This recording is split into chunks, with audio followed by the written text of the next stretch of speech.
Bonjour et bienvenue dans ce nouvel épisode. Je suis ravie de vous retrouver. Aujourd'hui, nous allons parler de système nerveux, bien sûr, de régulation du système nerveux, mais sous un angle un petit peu différent, c'est-à-dire sous un angle qui est peut-être moins thérapeutique que ce que l'on a l'habitude d'évoquer ensemble dans ce podcast, sous un angle de la construction des projets. Pourquoi la régulation du système nerveux est indispensable pour mener à bien ces projets? Je voulais aborder ce sujet pour vous parce que je vois souvent des personnes qui veulent changer d'orientation professionnelle, redémarrer une formation, mener à bien une entreprise et puis qui se retrouvent figées, qui n'arrivent pas à passer à l'action ou pas pleinement comme elles le voudraient. Et la conséquence de ça, c'est que souvent, on en tire la conclusion qu'on n'est pas assez, qu'il nous manque quelque chose pour parvenir à nos objectifs, là où on voit d'autres entrepreneurs, par exemple, réussir avec ce qui nous semble être beaucoup plus de facilité que ce que nous, on en a. Donc, si tu te sens parfois bloqué, dispersé, submergé quand tu te lances dans un projet, eh bien, cet épisode est pour toi. Je vais t'expliquer comment ton système nerveux influence ta capacité à avancer et te partager des outils pour le réguler afin d'atteindre tes objectifs. Alors, d'abord, il s'agit de comprendre le lien qu'il peut y avoir entre le système nerveux et les projets qu'on peut faire dans la vie. Parce que si tu as écouté déjà plusieurs épisodes de ce podcast, tu sais qu'il y a un lien entre le système nerveux et notre énergie, notre fatigue chronique, la manière dont on digère, donc tout un tas de choses qui vont se passer dans notre corps. Tu sais qu'il y a un lien entre le système nerveux et puis les angoisses qu'on peut avoir. Mais alors, comment est-ce que notre système nerveux peut nous accompagner, nous porter ou au contraire nous freiner dans nos projets? On voit ça maintenant. Avant de parler des solutions, on va faire un petit détour par la biologie. Ton système nerveux, c'est le centre de contrôle de ton corps. Il est divisé en deux branches principales, le système nerveux sympathique, qui active la réponse combat-fuite, et le système nerveux parasympathique, qui favorise le repos, la récupération, mais aussi la clarté mentale, parce que quand on n'est pas en état d'alerte totale, on n'a plus accès à notre cortex préfrontal notamment. Quand tu travailles sur un projet, ton système nerveux joue un rôle clé.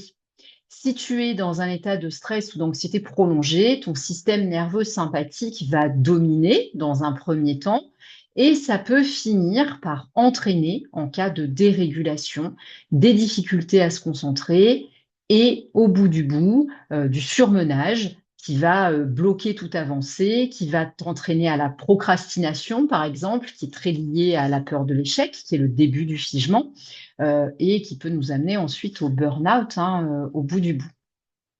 À l'inverse, quand le système nerveux est régulé, on va pouvoir rester calme face aux obstacles et faire appel à nos capacités cognitives pour pouvoir prendre des décisions les plus logiques possibles. On va pouvoir maintenir une vision claire sur nos priorités. On va accéder à la créativité, à l'énergie. Et autre chose importante, quand le système nerveux est régulé, on accède à la capacité à se connecter aux autres.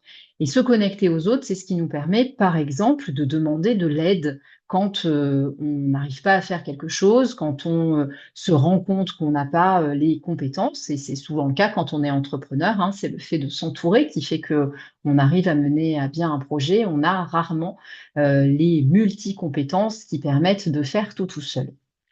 En résumé, ton système nerveux, c'est vraiment la fondation de ta capacité à avancer sur tes projets.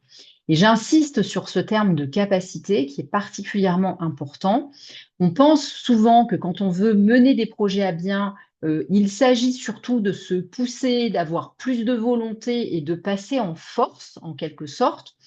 Et c'est une vision qui est assez relayée par la société, hein. On a souvent l'impression que les super entrepreneurs, ce sont ceux qui réagissent quoi qu'il arrive, qui arrivent à tout, qui sont beaucoup plus forts que les autres, plus endurants en quelque sorte que les autres. Mais en réalité, c'est le fait d'avoir une plus grande capacité qui permet à avancer, à faire face aux choses, à faire face aux challenges, à faire face au stress. Donc, quand on veut réguler son système nerveux, ce qu'on apprend à faire, c'est à augmenter cette capacité. On pourrait employer aussi un autre terme qui est augmenter sa fenêtre de tolérance au stress, qui permet de rester confort, donc pas dans le rouge, pas en alerte, par rapport à un certain nombre de challenges. Plus notre fenêtre de tolérance au stress est grande, plus notre capacité est grande, plus on va arriver à rester régulé face à des challenges.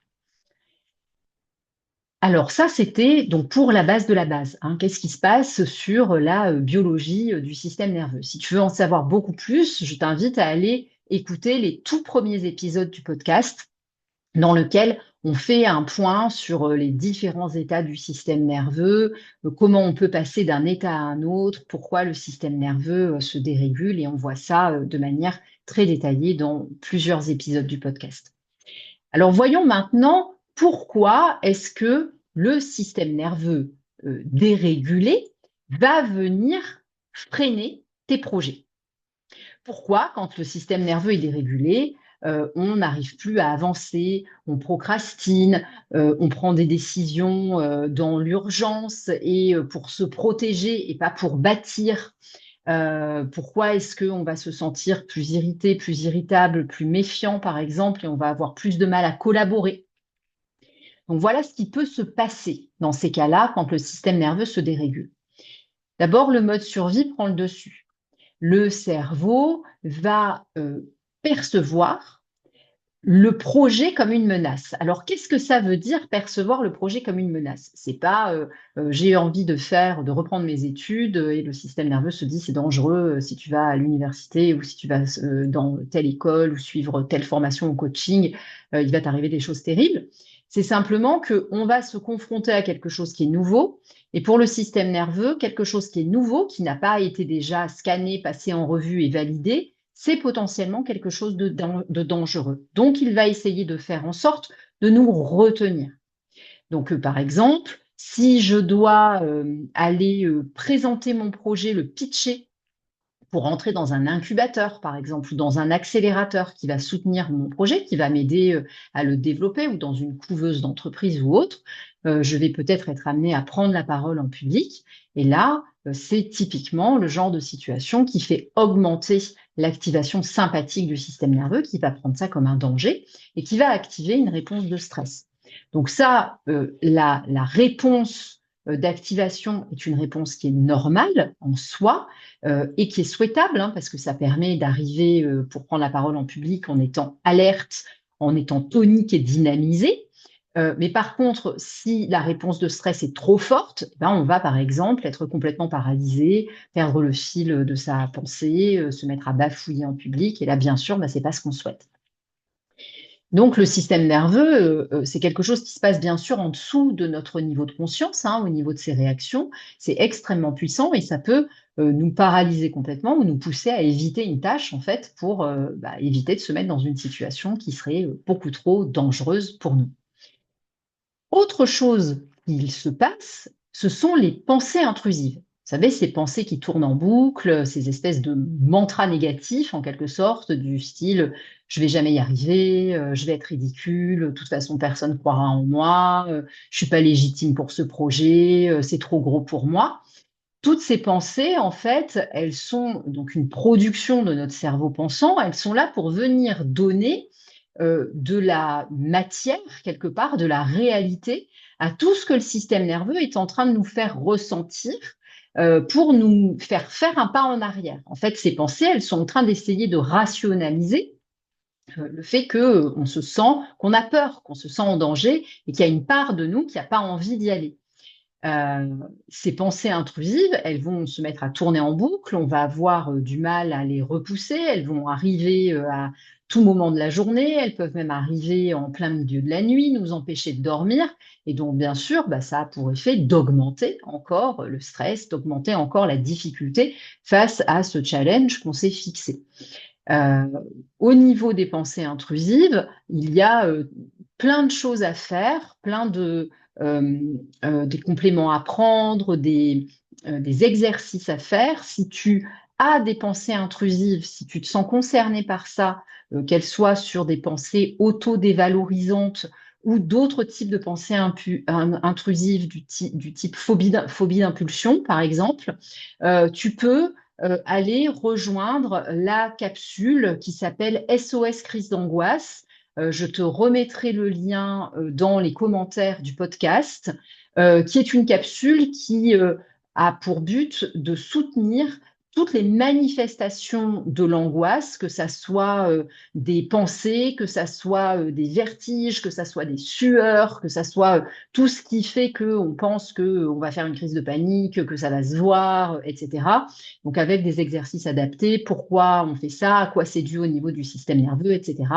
Donc c'est la nouvelle capsule qui est sortie au mois de janvier 2025, là, donc qui est toute récente, SOS crise d'angoisse, qui est hyper utile, ultra pratique. Je te la recommande si tu te sens concerné par ces sujets-là. Et enfin, qu'est-ce qui va se passer? Eh ben, c'est la fatigue et l'épuisement. Quand le système nerveux est constamment sous tension, en fait, on vit ce qu'on appelle une sorte de stress chronique, hein, en quelque sorte, parce que le fait d'être en état d'hypervigilance permanent, bah, c'est extrêmement énergivore pour le corps, parce que le corps privilégie toujours la survie, hein, donc va mettre en gros toute l'énergie au service du système nerveux pour qu'il puisse assurer notre survie par ces mécanismes d'hypervigilance qui passent aussi par la production d'hormones spécifiques, hein, adrénaline et cortisol, qui sont ces hormones du combat-fuite pour nous permettre de réagir en cas de danger. Et donc, au bout d'un moment, bah, ça se fait au détriment de tous les grands systèmes du corps. On digère moins bien, on dort moins bien, l'équilibre hormonal se fait moins bien. Donc, en fait, on s'épuise hein, petit à petit. Et ça se fait souvent sur des mois, voire des années. Donc, au départ, on ne s'en rend pas forcément compte. Et puis, un jour, on se rend compte que, tiens, on a des problèmes de peau, on a de l'eczéma, on dort plus bien. Et on ne fait pas forcément le lien avec quelque chose qui est en train de nous arriver tout de suite maintenant, parce que c'est souvent le résultat de plusieurs mois ou de plusieurs années de dérégulation qui se sont installées à bas bruit. Donc, dans ce cas-là, eh ben, on se sent épuisé avant même d'avoir vraiment commencé à passer à l'action sur notre projet. Et ben, bien sûr, si on n'a plus assez d'énergie, c'est très difficile de mettre en place toutes les étapes, etc. L'objectif, c'est donc de ramener ton système nerveux dans un état de régulation où tu peux avancer sereinement, même face à ces défis. C'est pour ça que je dis toujours aux personnes que j'accompagne que la régulation du système nerveux, c'est pas une technique pour guérir, pour régler ses problèmes et puis après on met ça dans un tiroir et on s'en occupe plus. La régulation du système nerveux, c'est vraiment un mode de vie. C'est quelque chose qu'on va apprendre, qu'il faut comprendre en détail, pouvoir pratiquer pour se l'appliquer à soi en étant accompagné par quelqu'un qui est formé et qui va pouvoir nous donner des astuces, nous sortir de l'ornière parfois quand c'est un peu trop dur et qu'on n'a pas encore assez de ressources pour pouvoir mettre en place une belle régulation complète. Et puis ensuite, une fois qu'on a compris comment ça marche, on va le faire tous les jours, toute sa vie. C'est un mode de vie qui est à notre service et qui donc va devenir au service de nos projets.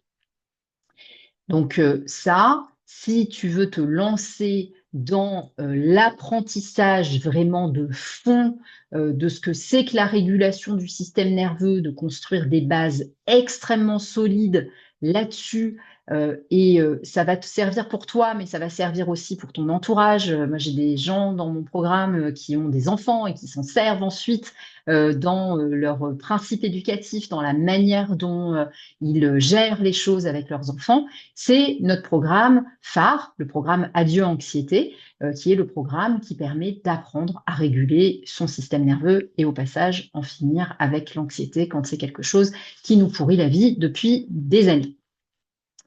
Alors, Ceci étant dit, comment on fait pour réguler son système nerveux pour avancer sur nos projets?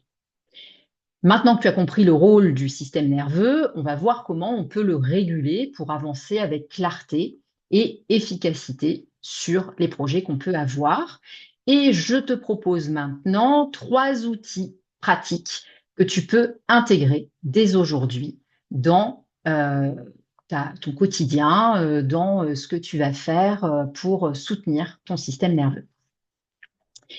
Le premier outil, en fait, c'est un outil général qui est de te mettre au système, au service de ton système nerveux et que moi j'appelle suivre son impulsion. Suivre son impulsion, ça veut dire quoi? Alors, c'est pas aussi simple que ça en a l'air. Ça veut dire se mettre à l'écoute de ce que ton corps a envie de faire maintenant, de ce dont ton système nerveux a besoin maintenant. On a tous un apprentissage par l'école, hein, on est tous passés en maternelle, au primaire, au collège. On a fait des heures et des heures sur des chaises en bois pas très confortables. Certains ont même continué ça après pendant des années à la fac sur des bancs pas plus confortables. Et donc, on a appris à rester statique, sage, concentré pendant des heures sans bouger. Euh, Au mépris de j'ai en fait besoin de bouger, j'ai en fait trop chaud, j'ai besoin de me lever, j'ai besoin d'aller aux toilettes, j'ai soif ou je ne sais quoi ou je ne sais quoi. Ce qui fait qu'on a tendance à désapprendre à suivre notre impulsion pour pouvoir se conformer aux attendus de la société, notamment aux attendus de la sphère scolaire, éducative, etc. Quand tu veux être pleinement disponible sur ton projet et que ton système nerveux soit OK pour ça, il est indispensable d'écouter tes besoins et ton système nerveux. Par exemple, est-ce que j'ai soif? Est-ce que là, en fait, j'ai trop chaud? Est-ce que j'ai besoin d'ouvrir ma fenêtre? Est-ce que j'ai besoin d'aller aux toilettes? Est-ce que j'ai besoin de faire une pause? Donc ça, c'est vraiment important parce que ton système nerveux, il est, je le disais au début de cet épisode, comme une tour de contrôle qui veille en permanence à tout ce qui nous arrive. Donc lui, il capte absolument tout. Et donc si par exemple, tu as envie d'aller faire pipi, mais que tu négliges cette envie, tu ne l'écoutes pas parce que tu es en train de travailler sur ton pitch et que tu veux pas t'interrompre, ton système nerveux, il va dire, mais si il y a quelque chose de plus important que d'assouvir un besoin complètement naturel et vital, hein, qui est d'aller aux toilettes, par exemple, c'est qu'il y a un danger. Parce que pour le système nerveux, la seule bonne raison qui puisse justifier que tu passes au-dessus d'un besoin vital, c'est qu'il y a en gros un lion dans la pièce qui est prêt à te dévorer. Donc ça, c'est quelque chose d'extrêmement important parce que quand tu fais ça, quand tu négliges tes besoins, tu fais augmenter d'un cran l'état d'alerte de ton système nerveux. Donc si tu veux qu'il soit de ton côté, eh ben, il va falloir l'écouter. C'est un peu logique, hein, il va falloir travailler en partenariat. Ça, c'était le premier point qui est général. C'est vrai, donc, quand on veut faire des sessions de travail, quand on veut travailler sur ses projets, c'est très vrai dans la vie d'une manière générale, hein. Suivre son impulsion, c'est vraiment quelque chose d'important. Dans le programme Adieu Anxiété, le programme de base sur la régulation du système nerveux, on commence par ça et ça donne lieu à des exercices pour vraiment bien prendre ça en main. Et si tu fais partie des personnes qui ont du mal à percevoir les ressentis, c'est que vraiment tu as tout intérêt à aller travailler sur le fond de la régulation de ton système nerveux. Deuxième outil, c'est les pauses conscientes. Faire des pauses conscientes, c'est quoi? C'est faire des pauses régulièrement. Il y a une méthode qui s'appelle la méthode Pomodoro, qui découpe en fait le temps de travail en plein de petits morceaux. Donc, je travaille 20 minutes, puis je fais une pause de 5 minutes, puis je retravaille 20 minutes, je refais une pause de 5 minutes, je fais ce cycle 4 fois, et quand j'ai fait ce cycle 4 fois, je fais une vraie pause plus grande de 20 minutes. Ça, c'est la méthode Pomodoro. Si ça ne te convient pas, parce que ça ne convient pas à tout le monde, parce que parfois 20 minutes, c'est trop court, en fait, et on a besoin de temps de concentration un peu plus long, il faut quand même prévoir de faire une pause toutes les 90 minutes. Et de faire, je dis une pause consciente, parce que c'est une pause qui doit servir à te reconnecter à toi-même. Donc, pas une pause où je lâche mon ordinateur et puis je prends mon téléphone pour aller surfer sur les réseaux sociaux, hein, parce que ça, c'est pas une pause consciente. C'est une pause où je vais ouvrir ma fenêtre, respirer l'air qu'il y a dehors, boire un verre d'eau, me lever, m'étirer, manger un petit peu si j'ai faim, marcher un petit peu et reprendre conscience de ce qui m'entoure, hein, c'est-à-dire sortir de ma tête et reprendre conscience que je suis dans cet espace de travail que je me suis aménagé, qu'il y a telle et telle chose que j'aime, que j'apprécie autour de moi, que je suis ici en parfaite sécurité, ici et maintenant. Donc c'est la pause consciente.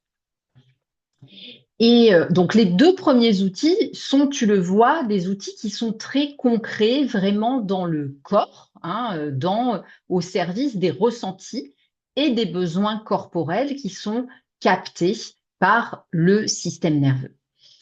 Et le troisième outil, c'est la visualisation positive. Donc là, c'est pas de la méthode Coué, hein, en se disant ça va marcher, je manifeste mon succès, etc. Enfin, même si on pourrait parler de la manifestation, il y a plein de choses intéressantes à dire sur la manifestation et la régulation du système nerveux, mais c'est pas le sujet de cet épisode, ça sera le sujet d'un autre épisode. En fait, la visualisation positive, là, elle sert à montrer à l'avance, de manière cognitive, à son cerveau, ce que l'on va dérouler comme tâche et visualiser le fait que on est en parfaite sécurité. C'est sécuritaire de faire ça. Donc, par exemple, je vais m'asseoir à mon bureau et je vais commencer par allumer mon ordinateur, m'assurer que mes messageries sont fermées, lancer mon outil d'enregistrement et enregistrer 3 épisodes de podcast. Et je sais que j'en ai pour 1 heure et demie pour faire tout ça et que tout va bien, je suis parfaitement en sécurité là-dedans et à l'aise, confortable, etc. Et ça va permettre de baliser le chemin, c'est-à-dire de dire au système nerveux, regarde, on va aller là. Donc là, c'est un exercice qui passe par le cognitif, hein, qui passe par la pensée, donc par le haut, en fait, hein, qui est top-down, et qui permet de dire, quelque part, je me prends par la main et je vais faire ça. Et ça permet notamment de réduire l'anxiété de performance. Si tu veux utiliser ça, ce que je te conseille, c'est de découper cette visualisation positive en plein de petites tâches. C'est-à-dire que si ta visualisation positive, c'est te dire, bon, ben, je me mets à travailler et il faut que je sois prêt pour la présentation de mon projet dans un mois à l'incubateur qui va accueillir ma start-up, par exemple. Bon, ben là, c'est énorme. Si par contre, tu as découpé ça en plein de phases et ces phases-là en plein d'autres petites phases et que aujourd'hui, tu te dis, eh bien, mon travail, c'est de venir faire le plan de mon pitch, eh ben, c'est quelque chose de plus petit. Et tu vas te dire, par exemple, en 90 minutes, je dois avoir la première ébauche de mon plan. Puis, je ferai une pause. Et je passerai à une autre tâche qui va être peut-être sur la base de ce plan que j'ai élaboré, je vais me mettre à faire des recherches d'illustrations dans des banques d'images pour ce que je mettrai dans la présentation de mon pitch. Donc, tu vas découper et tu vas varier les tâches pour pas te submerger par ce que tu as à faire. Voilà pour ce que je voulais te dire sur ce sujet-là et te montrer comment, quand on a bien compris la régulation du système nerveux, en fait, on s'en sert tout le temps dans tous les aspects de sa vie, y compris dans les aspects business ou dans les aspects projet, reconversion, formation, etc. Parce que c'est comme ça qu'on va être au service de soi-même et pouvoir avancer de manière vraiment positive sans mettre notre système nerveux dans le rouge. Je te remercie pour ton écoute de cet épisode et je te dis à bientôt sur un prochain épisode de C'est pas dans ta tête.